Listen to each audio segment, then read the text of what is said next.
इधर क्या हुआ कि शरद पूर्णिमा की वह पावन रात्रि आई और चंद्रमा अपनी पूर्ण कलाओं के साथ में रात में आकाश में सुसज्जित होने लगे। उनकी अनुपम उस रूप माधुरी जब उनकी वह किरणें धरती पर पड़ रही हैं रात में, तो यमुना जी की जो बालुका होती है ना, वो कैसी होती है? चमकीली चमकीली। तो उसमें जब किरणें पड़ रही हैं रात में, तो वह बालू चमक रही है। शरद पूर्णिमा की उस रात्रि में मंद मंद बयार चल रही थी। तितलियां और भौरे फूलों पर गुंजार कर रहे थे। रात्रि में भी पुष्प खिले हुए थे।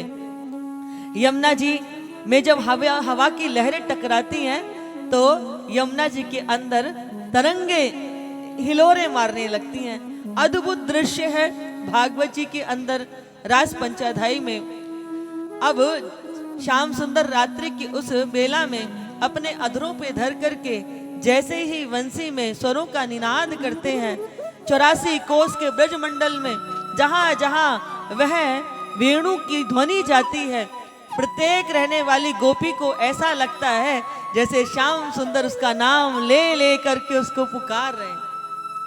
अब आप कल्पना कीजिए जरा कि बंसी एक है, बजाने वाले श्याम सुंदर अकेले हैं, और ब्रज 84 कोस के अंदर रहने वाली प्रत्येक स्त्री को क्या लग रहा है कि ठाकुर उसका नाम ले लेकर के पुकार रहे हैं। आपने कई बार देखा होगा घर में जब माता पिता संतान को पुकारते हैं और वो बार बार नाम लेके पुकारे, तो व्यक्ति को लगता है उठ के चल ही दो, होता है ना ऐसा? तो प्रत्येक गोपी को क्या लग रहा है कि ठाकुर जी इतना नाम पुकार रहे हैं बांसुरी से कि वो जो काम कर रही थी वो छोड़ करके चल दी है। कोई अपने बालक को दूध पिला रहा था, कोई भोजन करा रहा था, कोई पति की सेवा कर रहा था, वो जो काम कर रहा था, कोई श्रृंगार कर रहा था, तो एक आंख में काजल लगाए दूसरे में लगा ही नहीं है। जो सेवा कर रहा था उस सेवा को छोड़ करके, यानी कि भगवान ने बंसी पर उसके नाम को ऐसा इतना पुकारा कि उसे लगा कि अब बस चलना ही चाहिए, अगर नहीं गए तो प्राण शरीर में से निकल जाएंगे। और देखो माताओं बंधुओं, जिस समय गोपी गई है ना, कहां गई है? यमुना जी पे। आप देखो, अगर ये साधारण कथा हो तो आपकी बच्ची, आपकी बेटी, आपकी माँ, आपकी बहन यदि बाजार जामे, स्कूल जामे और 2-4 घंटा ऊपर नीचे हो में, तो जो कैसो में दुख दुख करने लगे, है ना? अभी तक लौट के आई ना, कहाँ चली गई होगी? पास पड़ोसन में, रिश्तेदारी में, वाकई सहेलिन के घर देखने जाओ ना, पूछने जाओ ना। लेकिन कन्हैया ने जब बंसी बजाई और ये सारी गोपी घर से निकल के गई हैं, तो कोई पीछे से ढूंढवे के लिए नहीं गयो। कहीं भागवत जी में नहीं लिखी हुई है। और ये जो रास की लीला है ना, ये एक रात की नहीं थी, 6 मास तक चली है। और कोई भी गोपी शरीर से नहीं गई है, क्योंकि ढूंढने तो उसको जाओगे ना जब कोई व्यक्ति चला जाता है। ये सारे शरीर से वही हैं, इनका सूक्ष्म तत्व ठाकुर से मिलने के लिए आया है, इसीलिए किसी गोपी को कोई ढूंढने के लिए गया नहीं है। इसीलिए मैंने कहा है कि रास बहुत ऊंची चीज है।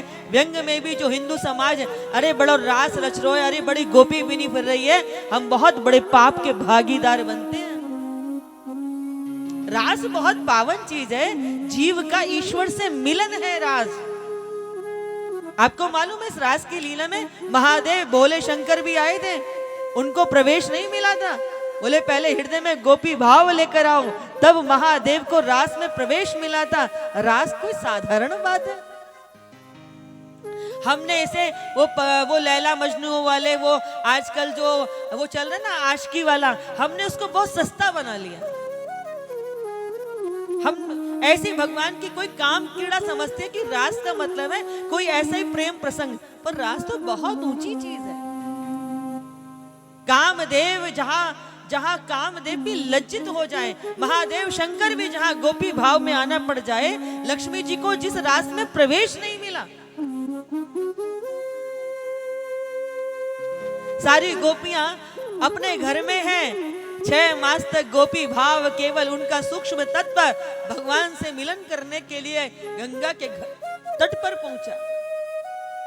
अब जैसे ये सारी गोपियां यमुना जी के तट पर पहुंची हैं तो ठाकुर जी कह रहे हैं स्वागतम स्वागतम ते महाभागा, आओ आपका स्वागत है। गोपियां कहती हैं बताओ कैसो हमारा उपहास कर रहे हैं कि स्वागतम स्वागतम कर रहे हैं। कन्हैया बोले अच्छा अच्छा, आज तो शरद पूर्णिमा है और इस शरद पूर्णिमा में तुम ये देख के आई हो रात्रि में कि चंद्रमा कैसे दिखाई दे रहे हैं और ये चंद्रमा के प्रकाश में यमुना जी का दर्शन कैसे होगा।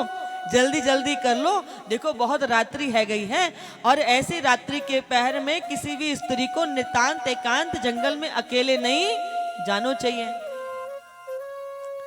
अब ये गोपियां कह रही हैं कि पहले तो बंसी पे नाम ले लेके हमें घर में काम ना करने दियो, हाँ हमारे प्राण निकाल लिए होते। अब कह रहे हैं कि जल्दी से देख दाख के अपने अपने घर लौट जाओ। तो गोपियां कह रही हैं जब ऐसे ही करना तो हमको बुलायो क्यों है।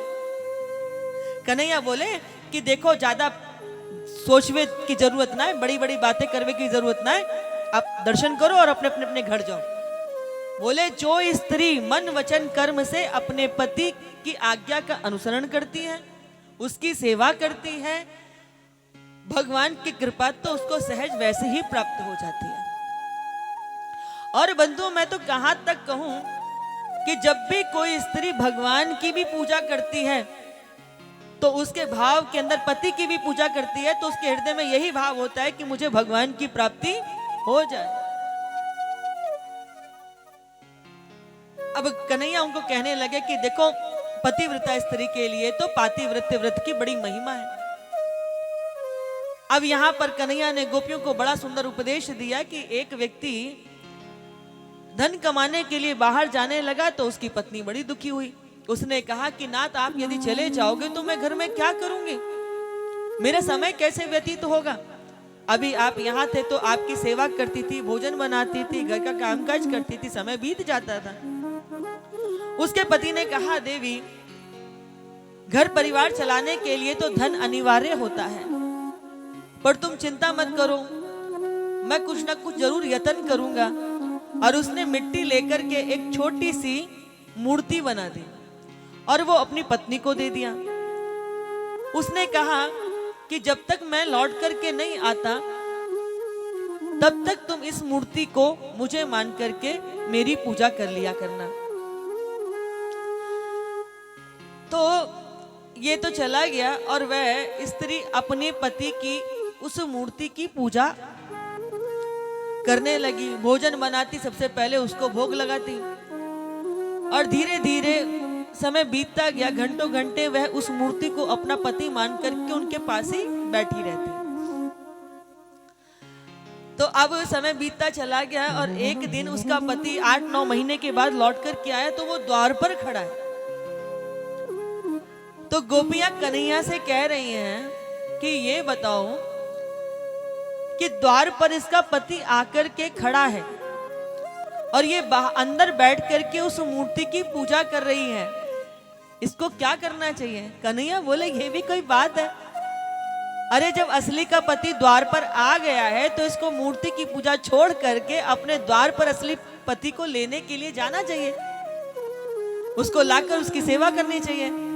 तो सारी गोपियां कहती हैं कि आपने समाधान कर दिया ना, जब हमें आत्मा का पति साक्षात परमात्मा प्राप्त हो गया तो फिर हम जगत की क्या पूजा करें। ऐसे बर को कहा बने जो जन्मे मर जाए, हाँ ऐसे बर को कहा बने जो जन्मे मर जाए, बर बरिए घनश्याम को चुड़ल्यो अमर है जाए। दुनिया का संबंध शरीर से है, हाँ हमारे विवाह होते हैं, संबंध होते हैं, बच्चे होते हैं। तो जब विवाह होता है तो पति पत्नी का संबंध शरीर से है, आत्मा का संबंध तो परमात्मा से होता है। इसे जब साक्षात हमको ईश्वर प्राप्त हो गए तो फिर हमें संसार की आवश्यकता नहीं है। मेरे तो गिरधर गोपाल दूसरो न कोई, जाके सिर मोर मुकुट मेरो पति सोई। असुअंजल सींच सींच प्रेम बेल बोई, अब तो बेल फैल गई अमृत फल होई। जब साक्षात भगवान मिल गए तो फिर जगत के लिए नहीं। इसलिए कन्हैया आज हम तुम्हारी बातों में आने वाले नहीं है, हमने तुमको पहचान लिया, तुम कौन हो?